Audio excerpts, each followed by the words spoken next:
Hi, my name is Yoshiko Mori. I am Associate Professor of Japanese and Applied Linguistics at Georgetown University. In this video, I'd like to talk about my article appearing in the 2020 fall issue of Foreign Language Annals entitled Perceptual Differences About Kanji Instruction, the Native versus Non-Native, and then Secondary versus Post-Secondary Instructors of Japanese. Every foreign language has challenging features to learn. In case of Japanese, learning kanji, the Chinese characters used in Japanese, is often viewed as a great challenge, not only by students of Japanese as a second or foreign language, but also by teachers of Japanese. Such perception of difficulty partially comes from the uniqueness of the Japanese writing system. The Japanese writing system uses two different types of orthography. One is two kinds of syllabary called hiragana and katakana, and then the other type is kanji, which is a logography. Kanji represents both meaning and sound, and it is mainly used for content words. So kanji words are a very important part of Japanese written vocabulary. The thing that I emphasize first when I teach kanji to students, and we try to begin early in the process, so first-year students, is that kanji are composed of radicals. So you begin by teaching that kanji are patterns, sort of radicals, and if they learn the radicals, they will either learn the reading of the kanji, the onyomi, or the meaning, or both, depending on which kanji they're looking at. But usually kanjis have both reading and meaning encoded into the kanji. Kanji is a challenge. It just is a challenge in and of itself. I think one of the hardest things to do is help them conceptualize the idea of kunyomi and onyomi. Once they learn the character one way, they think it's that way all the time. So to them, the character for moon is always getsu, which it is, but when it's by itself, you never read it as getsu. But they're not going to think of ski because they don't say moon in everyday talking as a level 1 student, but they say Monday every week.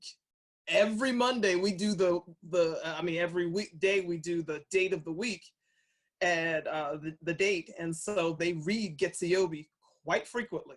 So that becomes ingrained. And the idea that this character can be read any other way is really tough to get students to appreciate.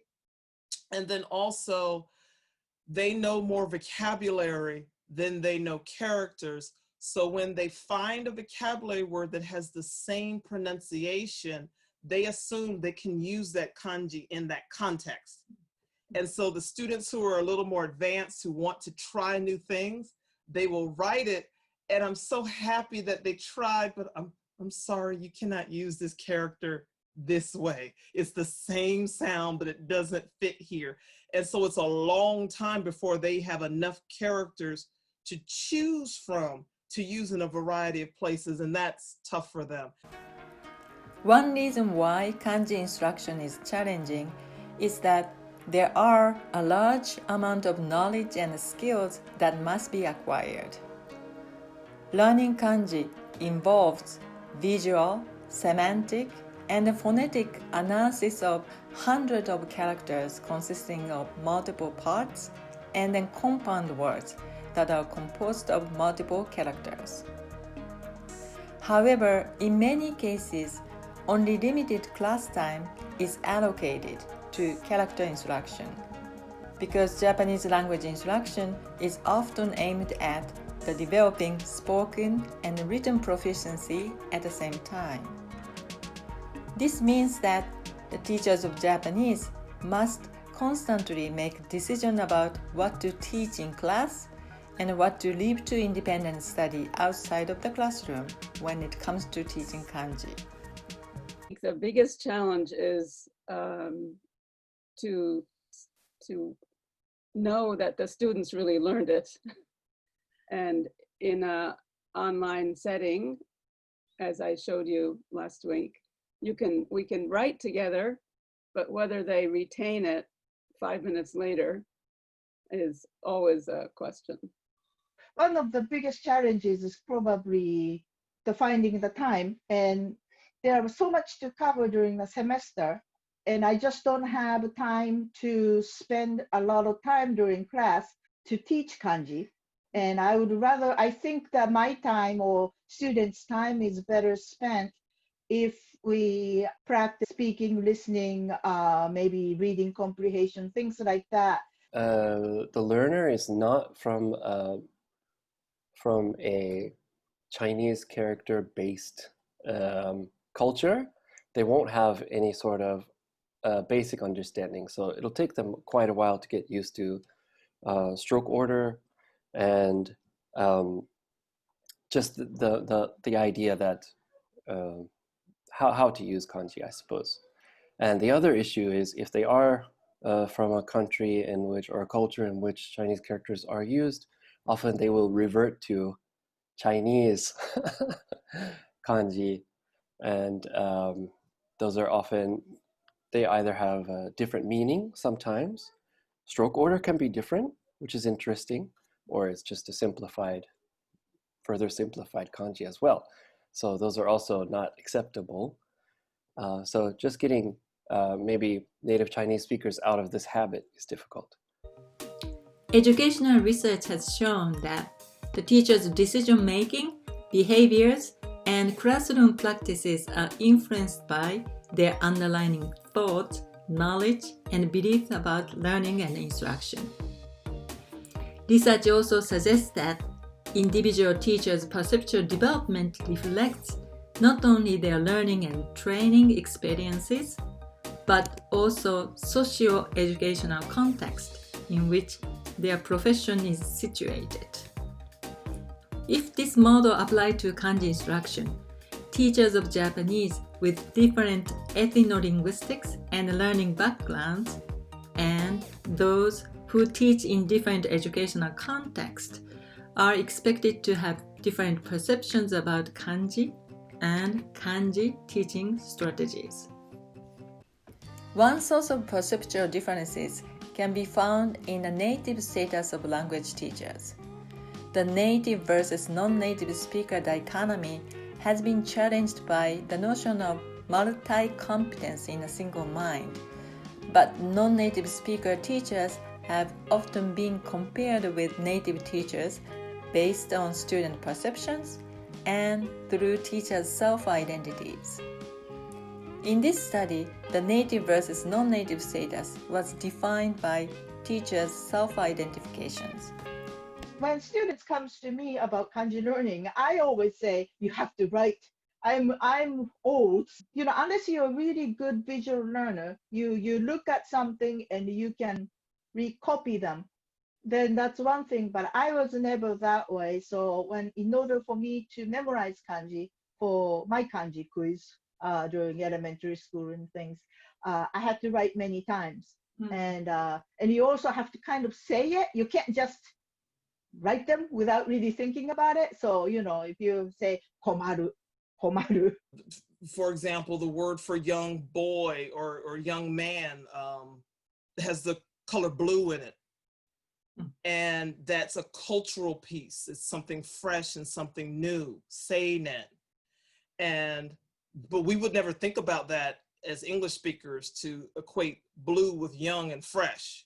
So I think that can give students a way of thinking of how Japanese culture conceptualizes different things and how that's related in the language. Another source of perceptual differences can be found in school context.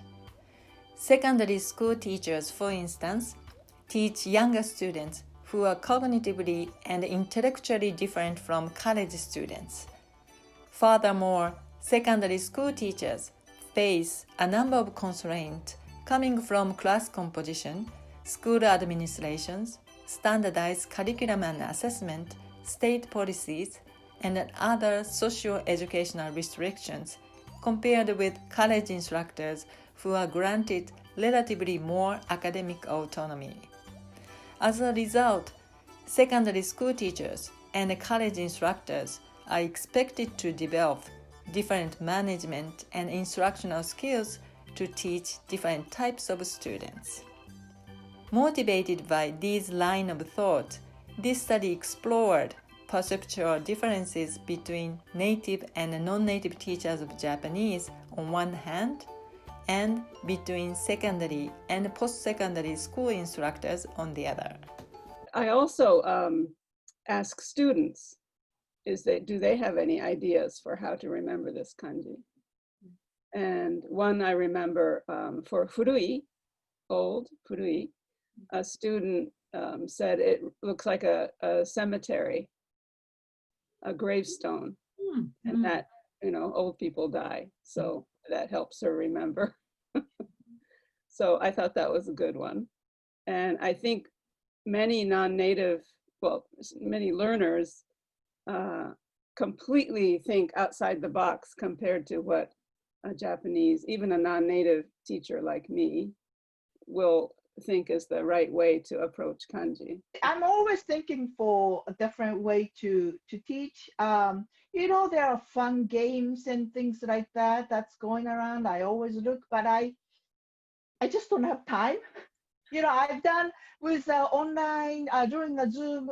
I've tried Kahoot with kanji, and those are fun, but I can't do that every lesson in college anyway. This study addressed two research questions. First, do native and non-native teachers of Japanese show differences in their perceptions about the nature of kanji and kanji teaching strategies? Second, do educational contexts, in other words, secondary versus post-secondary schools, have a significant impact on teacher perceptions about kanji instructions?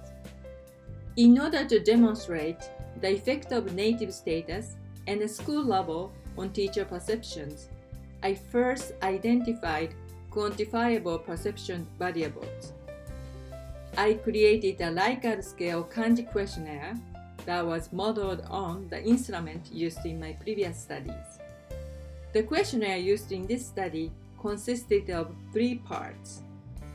The first part contained 30 items asking about teachers' general attitude toward kanji. The second part contained 32 questions concerning kanji instructional strategies. The last part asked the participant to provide their demographic information.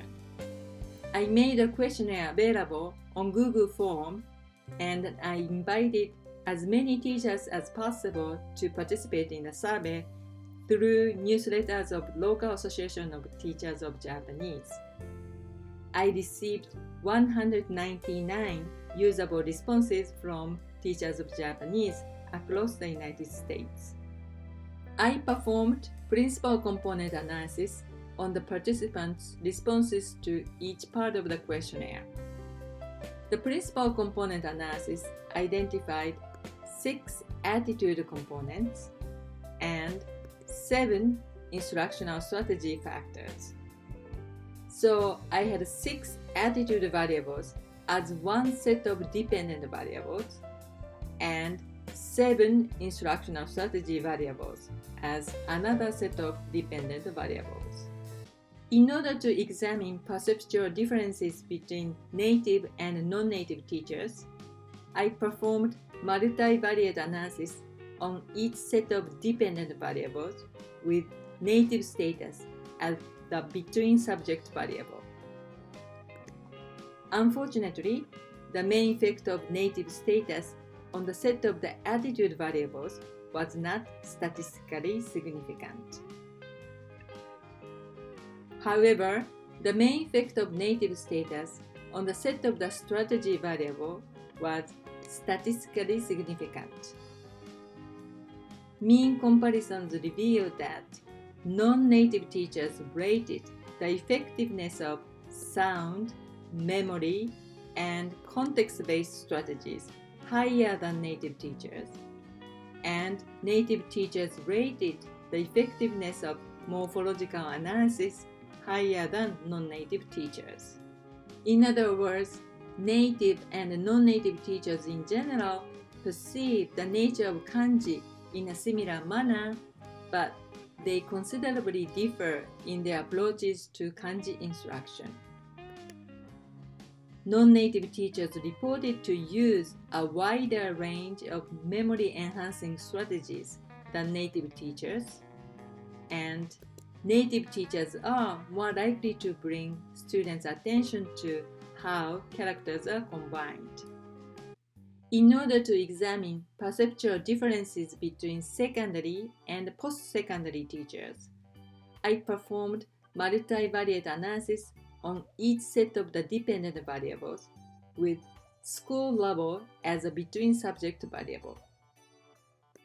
Again, the main effect of school level on the set of the attitude variables was not statistically significant. However, the main effect of school level on the set of the strategy variables was statistically significant.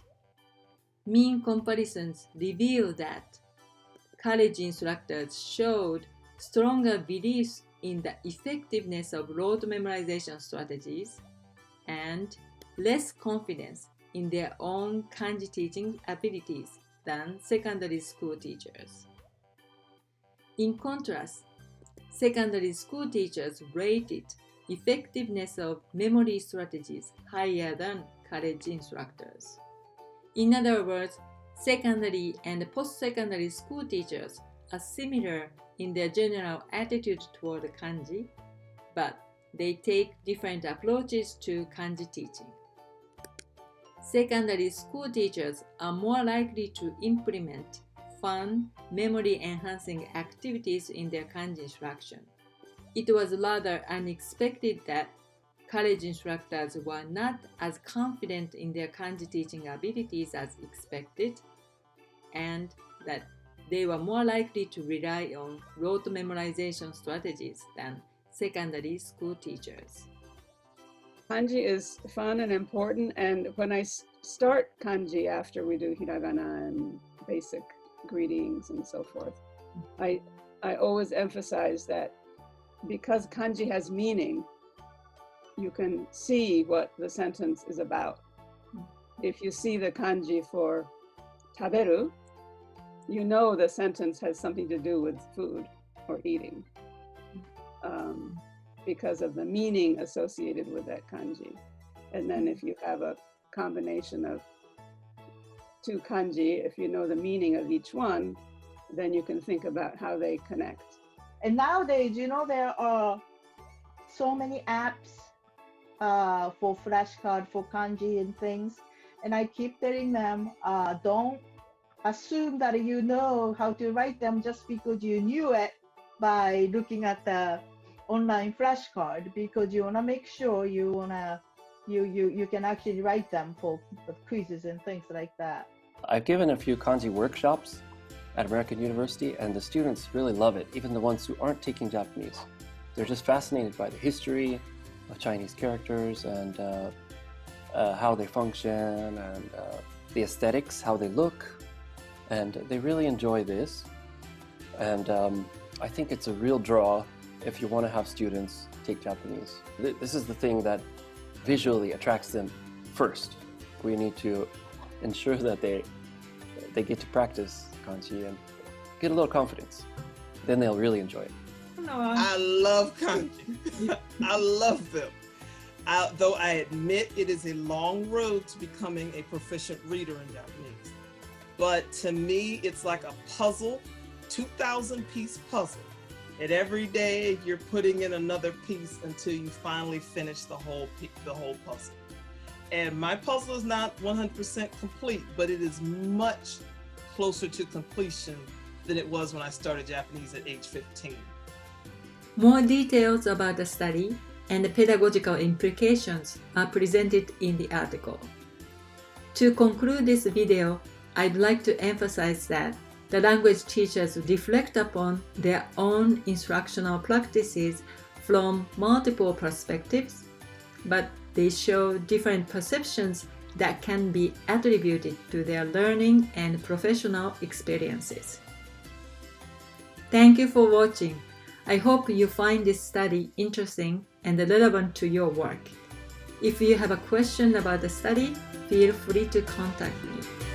どうもありがとうございました。